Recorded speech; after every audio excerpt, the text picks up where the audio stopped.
Video like जरूर कर लीजिए और ऐसे वीडियो लगातार फ्री में पाने के लिए चैनल को तुरंत सब्सक्राइब कर लीजिए और बेल आइकन को जरूर टैप कर लीजिए ताकि आगे भी सारे वीडियो आपको मिलते रहे। यूट्यूब में फॉलो करते हैं तो प्लीज ये वाला फ्री टेलीग्राम चैनल जरूर ज्वाइन कर लीजिएगा। सारे नोटिफिकेशन सारे अपडेट यहीं पे आते हैं, ध्यान रखिए। नमस्कार दोस्तों ये बीईओ का देखिए पुराना नोटिफिकेशन है जिसके फॉर्म आप लोगों ने 13 जनवरी तक भरे थे और इसका पेपर 16 अगस्त को हुआ था, है ना। यानी आपको आप देख सकते हो जनवरी में फॉर्म भरा, अगस्त में पेपर हो गया।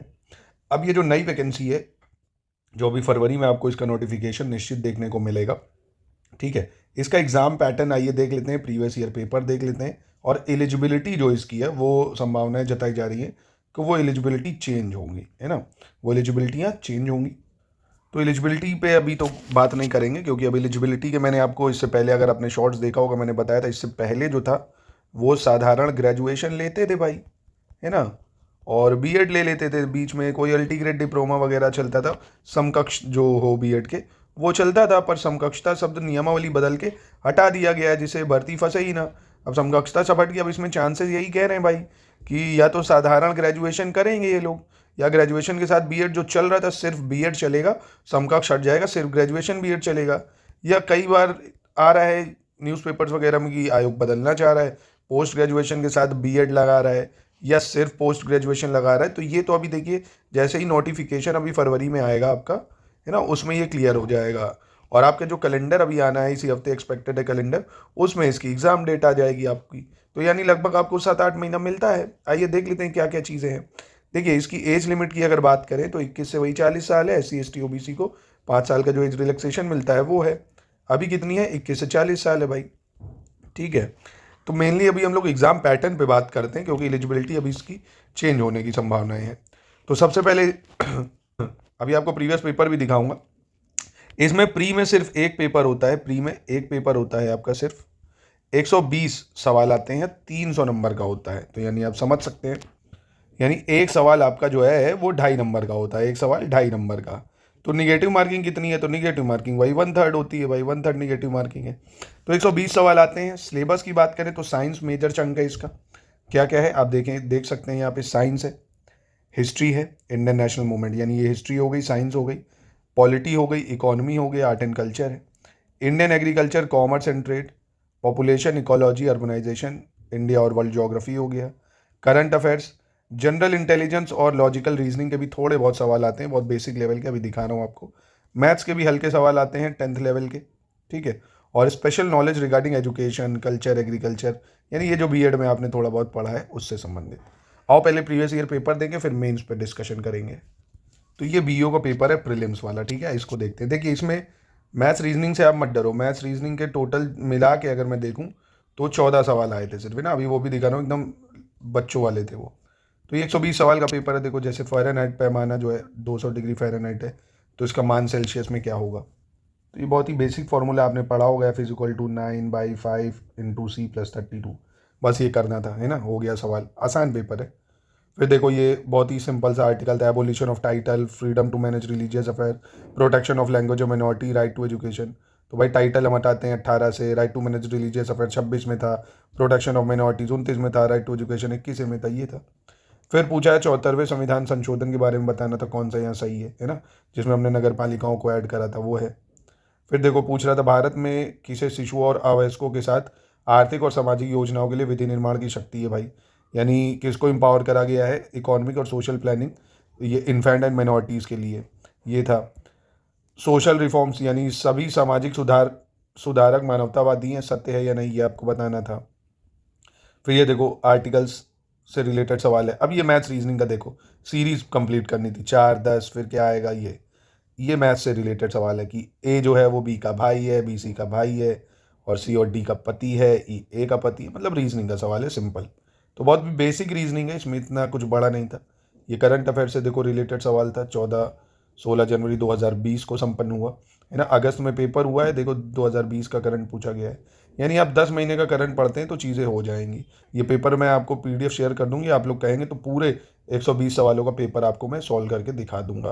कमेंट बॉक्स में बताइएगा, ये पेपर आप देखेंगे बहुत ही आसान पेपर है, कुछ इसमें ज़्यादा नहीं है। SCS का जो सिलेक्शन मटेरियल है उसको आसानी से आप पढ़ के टेस्ट और कुछ से प्रैक्टिस करके आराम से कट ऑफ को क्लियर आप कर सकते हैं। लिमिटेड चीज़ें पढ़नी होगी, पूरे नोट्स वगैरह हम प्रोवाइड आपको करेंगे। सेलेक्टिव नोट्स आपको पढ़ने हैं, पूरी बुक्स वगैरह नहीं पढ़नी है। आराम से आप देखिए लिख लेंगे, बहुत ही मतलब लिखना ही नहीं है, MCQ बेस्ड है, बहुत आसान लेवल का है। फोकस किस पे करना है? फोकस करना है साइंस पे सबसे ज़्यादा, हिस्ट्री पे करना है, ज्योग्राफी के करना है, पॉलिटी पे करना है और current affairs. History, geography, science, polity, current affairs, अगर इतना आपने पढ़ लिया तो कट ऑफ उड़ गया समझो, कोई नहीं रोक सकता है।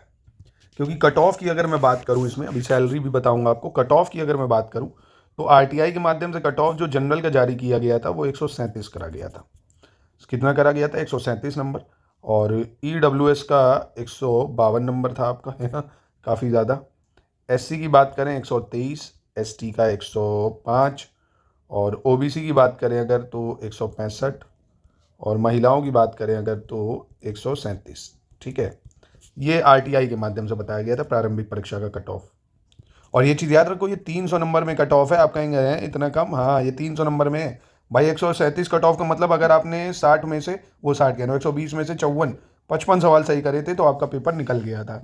और वहीं EWS वालों की बात करें अगर, एक सवाल 2.5 नंबर का होता है तो इनको लगभग 61 सवाल सही करने पड़े थे। SC वालों की अगर बात करूँ मैं तो इनको लगभग 49 सवाल सही करने पड़े थे, है ना। तो ये चीज़ है, मतलब 50% 60% अगर आप पेपर को अटेम्प्ट कर रहे हैं, यानी 120 में आप ये मानिए अगर 60 से 65 तक का अगर आपका टारगेट है तो आराम से पेपर निकाल सकते हैं सिर्फ इन 5 सब्जेक्ट से ही। अब देखो, आप जो सबसे ज़्यादा पूछते हो ना सैलरी अगर आप देखोगे नेचर ऑफ पोस्ट, तो जो ऑफिशियल नोटिफिकेशन है, मैं खुद से कुछ नहीं बता रहा हूँ, आप देखेंगे ये UPPSC का ऑफिशियल नोटिफिकेशन है। ये ग्रुप C का गेजेटेड ऑफिसर है, कई लोग कहते हैं ग्रुप B का है ये, पर ये ऑफिशियल जो है ग्रुप C गेजेटेड ऑफिसर है। पे स्केल की अगर मैं बात करूं तो ये जो बेसिक पे स्केल 9300 से 34,800 है। आप कहोगे इतनी कम सैलरी, ये नहीं है, ये पे स्केल है सिर्फ। ग्रेड पे 4600 नहीं है इसका, 4800 ग्रेड पे है। ये ऑफिशियल मैं दिखा रहा हूँ, आप देख सकते हैं कितना है, 4800 ग्रेड पे है। मतलब अब ये मानिए मोटा मोटा 8 पे लगने वाला है, 8 पे, है ना। तो सैलरी जो है 1 लाख से तो ऊपर ही हो जाएगी आपकी, 1 लाख से ऊपर सैलरी होगी। क्योंकि जो 2019 में हुए हैं वो लगभग 83 से 85 हज़ार रुपये भी इन हैंड पा रहे हैं, जो हमारे SC से हुए हैं, है ना, जो ज्ञान सर के द्वारा ये जानकारी प्राप्त हुई, 83 से 85 हज़ार वो पा रहे हैं ना। तो अब ये मानिए 8 पे लगेगा तो सैलरी तो 1 लाख हो जाएगी। पर सैलरी के लिए नौकरी अधिकारी कौन बनता है आजकल? आप देखो कितना पैसा, मतलब ये लोग पर्क्स, मतलब मैं ये नहीं कह रहा करप्शन, मतलब कितने पर्क्स इंजॉय करते हैं। फील्ड की नौकरी है, आपको जो भी 1 to 8 तक के स्कूल है प्राइमरी, वहाँ का पूरा निरीक्षण करना है, वहाँ के पूरे अधिकारी आप हैं। गाड़ी भी मिलती है आपको, गाड़ी नहीं आपको अलॉट हुई तो गाड़ी का पैसा मिलेगा। गाड़ी तो मिलती है क्योंकि आपका फील्ड वर्क है मेनली, है ना। HRA, हाउस अलाउंसेस जो होते हैं, DA, महंगाई भत्ता, बहुत सारी चीज़ें आपको मिलती है। कुल मिला के इतना पैसा है, इतना भौकाल है कि आप मौज कर सकते हो, ना। ब्लॉक एजुकेशन ऑफिसर काफ़ी बड़ा पद होता है, ठीक है। अब देखिए इसके मेंस की बात कर लेते हैं। तो मेंस में आप ये समझ लीजिए, एक GS का पेपर होता है 200 नंबर का, है ना। इसमें 40 क्वेश्चन होते हैं, सेक्शन वाइज होता है, अभी दिखा रहा हूँ आपको। और 100 नंबर का हिंदी होता है ना, जिसमें वही गद्यांश लिखना होता है आपको। शासकीय अर्धशासकीय पत्र होता है, हिंदी से अंग्रेजी, अंग्रेजी से हिंदी अनुवाद होता है, बाकी वही पर्यायवाची तत्सम तद्भव ये सब, है ना। 100 नंबर का निबंध आता है, 2 निबंध लिखने होते हैं, 50-50 नंबर के, शब्द सीमा 100। 400 नंबर में आपकी मेरिट बनती है। कितने नंबर में? 400 नंबर में मेरिट बनेगी। कोई भी इंटरव्यू इसमें नहीं होता है ना, इसमें कोई इंटरव्यू नहीं होगा आपका, बस यहाँ से आपका कट ऑफ हो जाएगा। कट ऑफ ये मानिए पिछली बार अगर मैं जनरल की बात करूँ, जो फाइनल कट ऑफ गया था वो जनरल वालों का, एक सेकंड मुझे दीजिए, क्या था, लगभग 208 से 239, है ना। 208 तक अगर आप ले आए तो हो गया काम। EWS वालों का 205 गया हुआ था और OBC का 208 गया हुआ था, जनरल के बराबर ही कह सकते हो आप। नहीं, 208 से 203 के बीच में था, मतलब ऐसा ही था। 50% मान के चलिए आप, है ना। 50 से 60% नंबर अगर आप ला रहे हैं तो हो जाएगा आपका यहाँ पे। और मेंस का पेपर दिखाता हूँ कैसे कैटेगरी वाइज आता है। देखो मेंस में इसमें आते हैं टोटल 40 क्वेश्चन। एक होता है सेक्शन A जिसमें 10 सवाल आते हैं, एक सवाल होता है 10 नंबर का, तो 100 नंबर का सेक्शन A होता है। इसमें आपको 125 शब्दों में आंसर को लिखना है, जैसे वैदिक युग में धार्मिक विचारों अनुष्ठानों के विकास पर संक्षिप्त चर्चा। इस तरह से 10 प्रश्न आते हैं ना।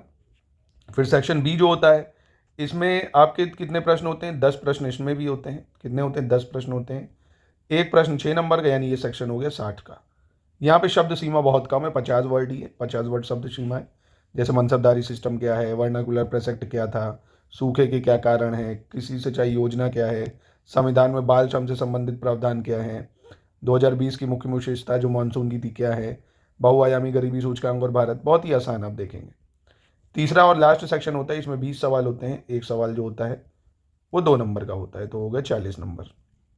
ठीक है, इस तरह से आप देखेंगे 200 नंबर का पेपर हुआ ही। अब ये तो शब्द सीमा और कम हो गई 25। बैटल ऑफ कन्नौज के बारे में, किसके बीच हुआ, क्या हुआ, काम खत्म। भाई लिख देना, कन्नौज के युद्ध को बिलग्राम का युद्ध भी कहते हैं। ये 1540 में हुआ था, शेरशाह सूरी और जो हुमायूं था उसके बीच लड़ा गया था। हुमायूं की हार हुई, शेरशाह सूरी की जीत हुई, सूर्य साम्राज्य की स्थापना हुई। 25 वर्ड हो गए, खत्म हो गया आपका 2 नंबर, है ना। तो इस तरह से आपके देखेंगे 40 प्रश्नों का जो मेंस होता है आपका, ये होता है। अब बात आती है इसकी तैयारी की, तो इसकी तैयारी का स्टडी फॉर सिविल सर्विसेज में पूरा ग्रुप हम चला रहे हैं, जिसमें आपको पूरे मेंस के लिए फ्री के लिए पूरा गाइड करेंगे। Answer writing, note, proper checking, feedback, test series, quiz और क्या कहते हैं आपको एक एक चीज़ करंट अफेयर्स के साथ अपडेट करके हम देंगे। अगर आप तैयारी करना चाहते हैं तो ये हमारे जो नंबर है इन पे आप कॉन्टैक्ट करके संपूर्ण तैयारी कर सकते हैं। ठीक है, हमारे ग्रुप चल रहे हैं इसके, जिसको आप ज्वाइन करके पूरी तैयारी एक ही जगह कर पाएंगे।